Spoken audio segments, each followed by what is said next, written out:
Microorganisms are everywhere. It can be found in many places like grass, muds, rivers, and even in our surroundings. Microorganisms such as bacteria and viruses, which can cause disease to biological systems, are called pathogens. These pathogens may be mild or in worse situations may be fatal to one's health.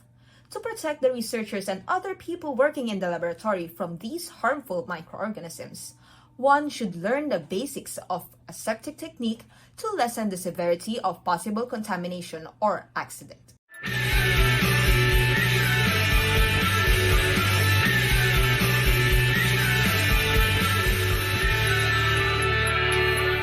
Let's begin with the definition, principles, and purpose of aseptic technique. Aseptic technique is a process of ensuring that the area, equipment, and other apparatus in the laboratory before working should be clean, sterile, and free from contamination. One should remember that aseptic technique should follow the guidelines of sterile working area, proper personal hygiene, uncontaminated reagents, chemicals, and media. According to National Institute of Health, aseptic technique refers to a set of routine procedures done to prevent sterile solutions and sterile cultures from becoming contaminated by unwanted microorganisms that are present in the laboratory. The following shows the principles and common practices upon performing aseptic technique. Before conducting certain laboratory procedures, make sure that the equipment is prepared beforehand.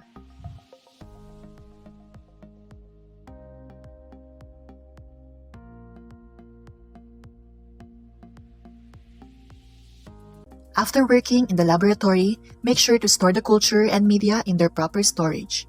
Also, to maintain the quality and ensure the viability of the culture. For the equipment, one must learn how to store them properly to preserve sterility and functionality. People working in the laboratory should learn how to dispose biological waste properly in order to prevent contamination in the environment. Also, to reduce the hazards and possible accidents. Upon entering the laboratory, personnel must first wear their laboratory coat that is stored inside the cabinet to prevent the spread of contamination inside and outside the workplace.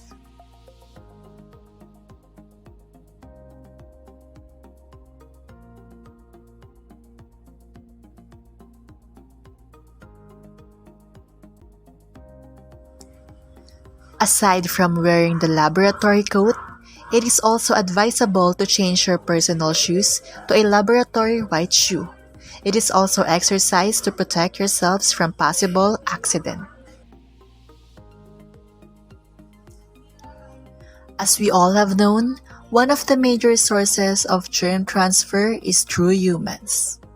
The laboratory personnel working with the microorganisms, more specifically your hands that may carry thousands of bacteria from simply touching of objects or surfaces. Therefore, to reduce the transmission and prevent contamination, it is a must to practice the proper hand washing technique before, during, and after working the experiment in the laboratory.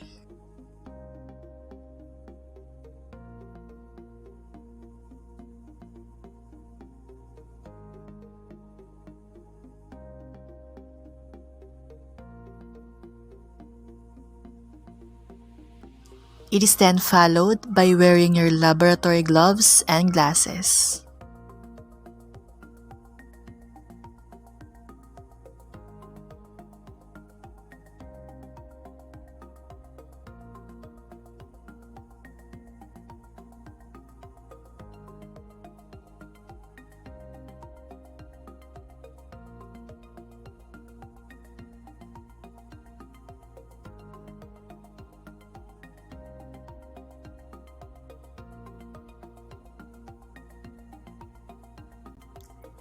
Before start working with your cultures, it is important to properly clean and sanitize your working table with 70% alcohol.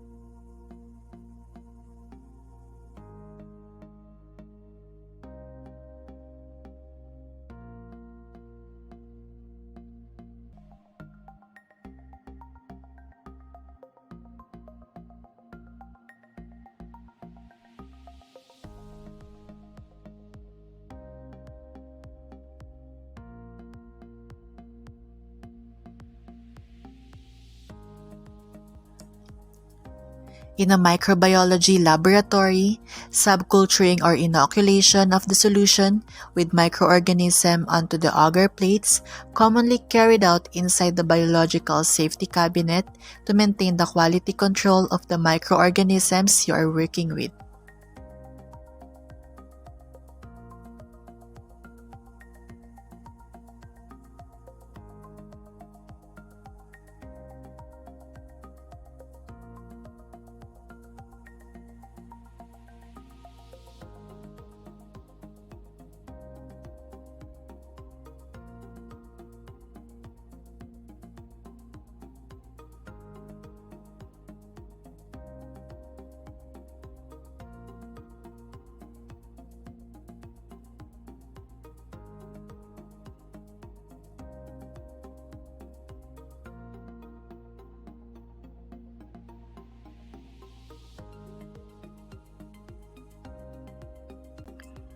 To aseptically transfer microorganisms from one medium to another, it is important to subject the inoculating loop or needle in sterilization before and after transferring. It is done by passing the inoculating loop or needle through the flame of the alcohol lamp at 45-degree angles. In this way, all contaminants on the wire are incinerated.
The following videos show the improper practices that one can perform inside the laboratory and should not be followed.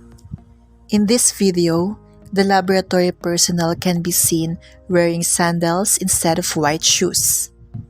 The personnel is also wearing an improper personal attire, including his short. It is important to always wear cloths that should cover and protect your legs down to your ankles, and should always wear comfortable shoes that completely cover and protect your feet. The personnel is also unable to disinfect the working station and other laboratory apparatuses, which may result in unintended contamination of the working cultures. In this video, a personnel is not properly washing his hands before working. It is important to keep the hands clean to prevent possible contamination to your culture, as well as to prevent the transmission of germs. Overall, working in the laboratory requires proper guidelines, from sterilizing the apparatus and working area to disposing biological wastes. That's why learning the basic skills and techniques can help us in preventing possible contamination as well as accidents or injuries in the laboratory. That's all. Keep safe and God bless.